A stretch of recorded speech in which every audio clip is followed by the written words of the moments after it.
So hi guys, good day. Magbubonsai workshop na naman tayo guys. Ang ating workshop na bonsai materials natin ay red balete. Ayan.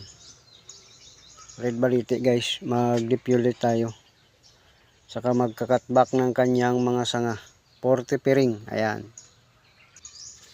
So laglag natin yung kanyang mga dahon.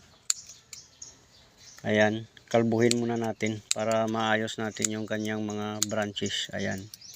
Tsaka mag-wire tayo guys. So ayan, pagkatapos natin mamaya mag depulate. So ano tayo guys. Mamili tayo ng sanga na ating ititira na ating i-maintain. Ayan. Para sa ating paddings. Ayan.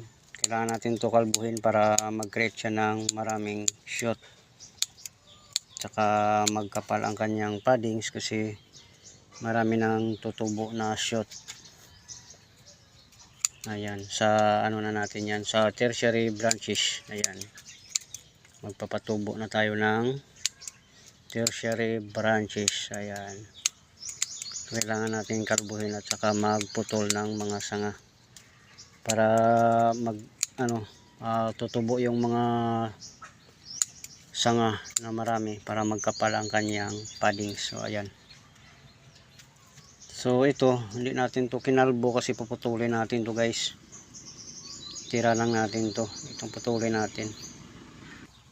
Kasi masyado siyang mahaba. So dapat mag-tipering tayo. Ayan, so putulin natin to.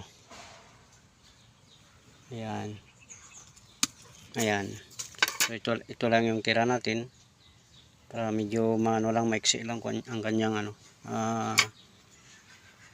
secondary branch niya. Tapos ito tertiary na to. So kailangan tayo magpasanga dito ng marami para sa ating paddings. Ayan. So ito makabuo na tayo dito sa taas kasi mayroon na siyang mga sanga. Ayan o. So i-wire lang natin yan. So ito putulin din natin to.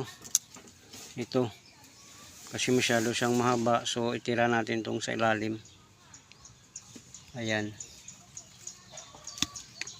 Ayan. Para magkaroon siya ng mga shot dito. Para sa tertiary natin branches. So tutubo ang mga shot dito. So ayan. Yan na muna itira natin itong dalawa. Putulan pa natin.